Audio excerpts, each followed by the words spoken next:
everyone, welcome back to my channel, Shemri. Today I'll be doing my December wrap up. Before I get started, if you're new to this channel, please don't hesitate to subscribe down below, as well as the notification bell. And if you're new, hi, hello, I'm Stephanie and I do love bookish content. And I'm excited to talk about all the books I read in December because December was a solid fucking month. Also, I'm filming this on New Year's, so happy New Year's everyone. Hoping 2024 will be amazing for all of us in terms of our health, our well-being, jobs, mental health, whatever it is, like everything, money, like everything is great, love as well. Yeah, hoping 2024 will be amazing for all of you guys and sending all the good vibes out there. But let's just get started with all the books I read for the month of December. For the month of December, I read a total of 32 books, which is fucking amazing. I actually read a good portion of that in my last chance vlog. I'll link that above and down below to check that out. It should be out by the time this video is out, but I read so many books during that 10-day period. And then out of the 32 books, I read 8,766 pages, which is phenomenal. I read one book that was 3 stars, 7 books that were 4 stars, 1 book that was 4.5 stars, and then I read a whopping 23 books that were 5 stars. So December, like I said, was fucking amazing. My lowest one was a 3-star and I only had 1 of that. Everything else was like 4-star and up, which is like, I ended the year on such a good note in terms of my reading because I read so much and the quality was so good. So if you hear anything in the background, I have the heater running because it is cold and my cat decided to start playing right behind me with a little like toy. So hopefully you guys don't hear it too much, but I feel like you will. Anyways, in no particular order, let's go through all the books I read for the month of December. The first book I want to talk about is To Sleep in a Sea of Stars by Christopher Paolini. This book I gave 4 stars. I finally managed to finish this book in my last chance vlog, and I talked about that a lot more in that video. So again, I'll link that above and down below to check that out. I actually really enjoyed this book. This is a sci-fi novel. It follows a woman, her name is Kira, where she's a xenobiologist, which means that she kind of like explores and studies like life forms, and that includes like extraterrestrial life forms and like other things as well. And so one day she is with a crew and she's asked to kind of like oversee this situation that happened, and she goes there and she ends up stumbling upon this sort of like alien temple or some sort, like it looks like a religious section, and she's like, what is this? And then she suddenly is attacked by these weird small little creatures and she's like, what the fuck? Next thing she knows, she wakes up and she is now bonded with this otherworldly alien species creature that she doesn't really understand what's happening. And before long, humans and this other alien species are under some sort of like war, and then she finds out she's the only one who can help promote peace between the 2 species because due to this alien that is now bonded with her, she's able to understand the language. And so like as the story progresses, there's a lot more revelation that goes on, a lot more science, like there's so much that happens. Like this book kind of was like all over the place in terms of ups and downs, but I really enjoyed it. I listened to an audiobook too, and I think really helped because I feel like if I had read this physically, I might have DNF'd it because it is a very dense book. There's so much happening. It's so easy to lose focus for a hot second, but because I listened to audio, it was like it made me focus more. Like at least personally, I feel like I focus more on audio sometimes. So anyways, I highly recommend this book. I thought it was great. I feel like the ending is a good ending, but it definitely also leaves room for a sequel if there is a sequel. Point is, I really enjoyed it, highly recommend it. The next book I finished was also one that I talked about in that vlog, and that is The Last Flight by Julie Clark. This book I gave 4 stars. I actually really enjoy this book. This book follows a woman, her name is Claire, where she's trying to escape from her abusive husband, and so she devises an escape plan where she decides to disappear forever and pretends to be a new person. So she gets a new identity and all of that. So she was under months and months of planning, getting a new identification, new documents, all of that, and set this elaborate plan for her to escape her husband. The day of, though, something happens and her husband ends up changing plans, so her plan no longer worked anymore. So she's at the airport and she's trying to figure out what the fuck to do. Then we meet another woman, her name is Eva, and Eva kind of overhears Claire's dilemma while she's on the phone with her friend, and she's like, okay, maybe I can utilize this woman and get what she wanted. And so the 2 of them decide to switch identities. So now Eva is going to where Claire was going to go and vice versa. However, once Claire lands, she finds out that Eva's flight, aka her own flight, had crashed, and now she's like, what the fuck? And as the story kind of progresses, you get a lot of flashbacks on Eva's perspective, and then in terms of Claire's, you get her like current perspective, like what is happening, what is she doing right now in California, how is she coping with this Eva's plane crashing and disappearing, how is she coping with dawning on this new identity and trying to figure out things for herself. And I really enjoyed this book. I felt like it had a lot of twists and turns. It was very entertaining. It definitely kept me at the edge of my seat. I also was caught off guard by a couple of times in this book, which I really enjoyed, because I feel like part of me was just like, what is happening? And there was just like a part in the really beginning where it was like, did Eva even get on the plane? So I was like, did she get on? Did she not get on? Like, what happened here? And things definitely did not end the way how I expected, so I really like that. So if you're looking for a really good thriller with like multiple POVs, different timelines, all of that, then I'd highly recommend this one. Then this next book I finished was also one that I talked about in my Last Chance vlog, and that is The Wolf and the Woodsman by Ava Reid. This book is the worst book I read this month because I only give this book 3 stars. I really wanted to enjoy this book. It follows a woman. Her name is Evike, or Evike. I'm really hoping I pronounced that name correctly. She is part of like the Wolf Girl, where they are seen to worship these pagan gods, and a lot of people in her community have magic, but for some reason she does not. So she is seen as an outcast, she's treated as such, etc. And then there are these woodsmen who belong to the king, and they are on their way to hunt down these pagan people and essentially bring them back to the king as like offering or sacrifices and whatever. And so to protect the other Wolf's Girl, because they have magic, Evike is actually sacrificed and given away to the woodsman, and she is supposed to be a seer as a way for them to take her and bring her back to the king to save everyone else. And so as the story progresses, she's on this journey with these woodsmen, and things kind of happen from there. Obviously there is a romance in here, as they all do, and I don't know, I felt like this book was very not that interesting. It was a fast read, I do give it that. I felt like I can sit down and read this pretty quickly. That being said though, I didn't care much for the romance. I thought it was very weird, and I didn't care much for the characters either. Like Evike herself, she's like okay, but the writing and like the way how she was portrayed, I felt like it was just very mediocre.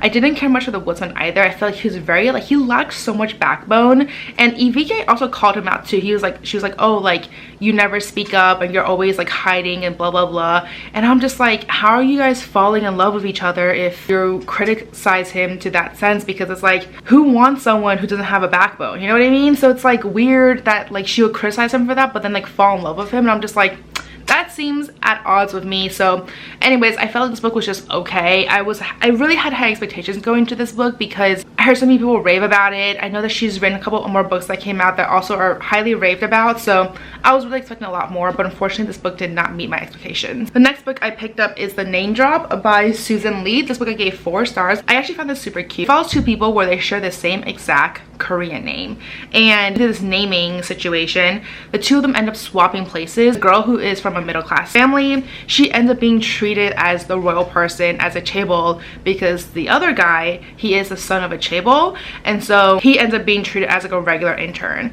And so the 2 of them just navigate this internship summer program situation as completely different identities, and they continue doing so because they're like, well, let's experience the other way, or like the other life. And I really enjoyed it. I thought it was super cute, super entertaining. I love the romance between the 2 of them. This one actually felt believable because it was like they actually got to know each other fundamentally, and while both of them had their flaws and everything, they were both able to overcome. So I was just like, I really enjoyed it. I also it was just a cute like summer romance, to be honest, and I feel like this was a good like palette cleanser for some of the heavier books I was reading this month. So if you're looking for something super cute, I highly recommend this one. The next book I picked up is This Spells Love, which I also gave 4 stars. This was honestly super freaking cute. I really enjoyed the romance. So this book follows a woman who just broke up with her boyfriend, and as a way to kind of like overcome and like move on from it, she ends up doing a funky spell for family, and next thing she knows, she wakes up and she's in a parallel timeline where the night that she met her ex never happened.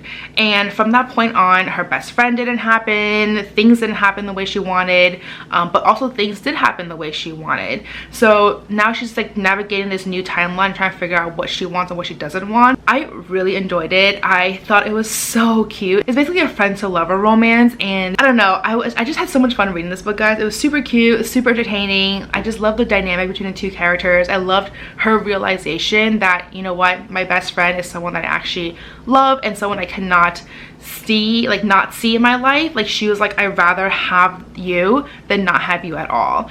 And so like as she comes to that realization, it was so heartwarming, guys. So if you're looking for an amazing like friends to lovers type of romance, I highly recommend this one. The next book I picked up is Barbarian's Rescue, which I gave 4 stars as well. This is the only Barbarians book I read for the month of December.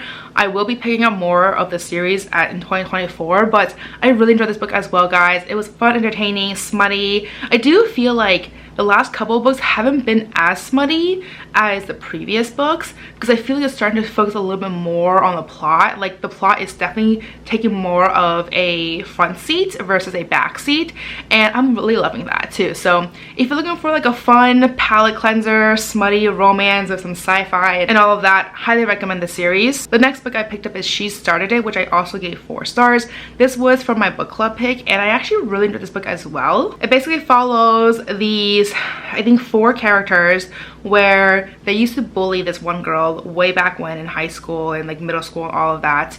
And I think it's like 20 years later or so, now suddenly they're reconnected, and she ends up inviting these 4 tormentors, these bullies, to her bachelorette. And I believe they call it a hen party or something, but it's essentially a bachelorette on a private island, all inclusive, all of that. And the 4 of them are a little confused because they're like, we haven't talked to you since then, why are we suddenly invited? But they're like, they couldn't reject the offer of a lifetime. So they end up going off to this exclusive island, private island, all of that, very luxury, and obviously things don't really go as planned. So I thought this book was so entertaining. I was kind of just like, why the fuck would you go as bullies to this girl that you tormented all those years and think that things would go just fine and dandy? Like that was so bizarre to me. Part of the time I was just like, what the fuck is happening? But the other times I was like, what is going on? You know, like what is happening? What's going to happen? Like I was definitely invested in the book. I also definitely did see certain like plot twists coming from a mile away. That being said though, it didn't impact my enjoyment of the book overall, because I still want to see how things played out, knowing the ending or suspecting the ending. And the book definitely delivered. I was so entertained throughout the book. I talked to my book club members about it too, and everyone really enjoyed it. I mean, everyone was kind of just like, how do these bullies like not realize like common sense, you know what I mean? But at the end of the day, entertaining as hell. Definitely some plot holes in certain places, to be honest, but again, it didn't impact my overall enjoyment from the book. The next book I want to talk about is a series, and that is Fourth Wing, which I gave 5 stars, as well as Iron Flame, which I gave 4.5 stars. I finally read this extremely popular series, and all I can say is I loved it. I thought it was so fun. I gave this book 5 stars, like I said. Iron Flame I gave 4.5 stars just because it's a little bit more dense and a little bit more slow. That being said though, I still really enjoyed it. It's just because it was a little dense and a little slow. It wasn't really a 5-star read for me, but I love the plot, I love the characters, I love the relationships I go through. Like I was so invested with all the characters. I don't know why people are trashing the series. Like I feel like people, this is like a Sarah J Maas book where people either love it or they absolutely hate it. And I feel like I'm always on the side that loves it, because I'm like, this is great. I love the characters. I don't care about the plot holes. I don't care about, you know, some of the like the bad writing and all of that. I'm like, this is just pure entertainment. And so I really enjoyed it. I thought it was fun. I love the characters. I love the side characters too. Like, you know when a book is good when you also are very attached to the side characters, because you're like, what's gonna happen to them? Are they gonna die? Because this is a very like high stakes book. Overall, guys, really enjoyed it. I loved it so much. Definitely can't wait for the next book to come out. I'm a little sad that now I am on the waiting train as with everyone else, because I don't know when the next book's gonna come out. But either way though, I'm happy I read it, and this is definitely a 5-star read. All right, then the next book that I read is part of a series, and this is like the majority of my 5 stars, and that is Fairy Tail volume 15 to 35. So I think that's like what, 20 volumes or so. I gave them all 5 stars. Obviously I loved it, guys. I love the characters, I love the plot. I'm definitely going to continue reading it today after I film my videos, because I'm like, I just want to relax and just read more. I was supposed to finish the series in 2023. Clearly did not happen, but at least I got a good chunk of it in because I'm on 36 right now and I think there's like 63 volumes, so I'm more than halfway. I'm pretty sure I can finish it. I'm hoping to finish it like this month or next month because I'm going to really make a priority for this series, and then I can start my next series. I don't know which one I'm going to start yet, but that being said though, the series is amazing, guys. I love Natsu, I love Lucy, I love Happy. Like, characters are just so entertaining and so fun, so definitely can't wait to continue on with the series. Okay, and then the last and final book I want to talk about is Twisted Lies by Anna Huang. This book I gave 4 stars. I love this series. I talked about this already in my November wrap up where I read the rest of the books, and this is just the book that I happened to finish in December, so I'm talking about it here.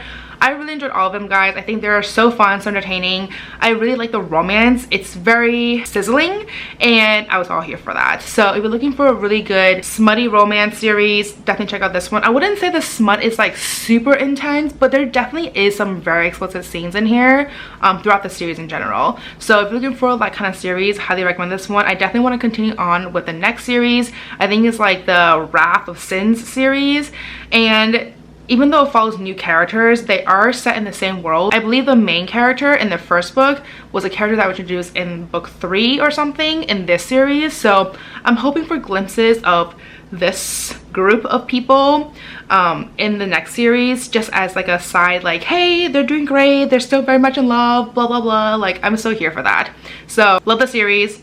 I can see what the hype is about. I am also on the hype train now because I think it's so entertaining and so much fun. So overall, highly recommend this series. So anyways, these are all the books I read for the month of December. Honestly, December was great. I loved it. I feel like, I mean, in terms of my reading, in terms of my personal life, yes, ups and downs for sure. Mostly my career has been like very annoying with my like manager slash VP person. But besides that though, I think I ended off my reading on a very high note, and I'm hoping that 2024 will be amazing for my reading as well. So anyways, that's all I have to say for this video. Let me know down below if you like what you read for the month of December. How did you end the year? Have you read any of the books that I read this time? What did you think about them? Give me all the details. But as always, if you like this video, please do give me a thumbs up. I really just help on my channel. And if you like to see more content of me, please don't hesitate to subscribe down below, as well as the notification bell. And as always, don't forget to follow me on Twitter and Instagram, and I'll see you guys next time. Bye!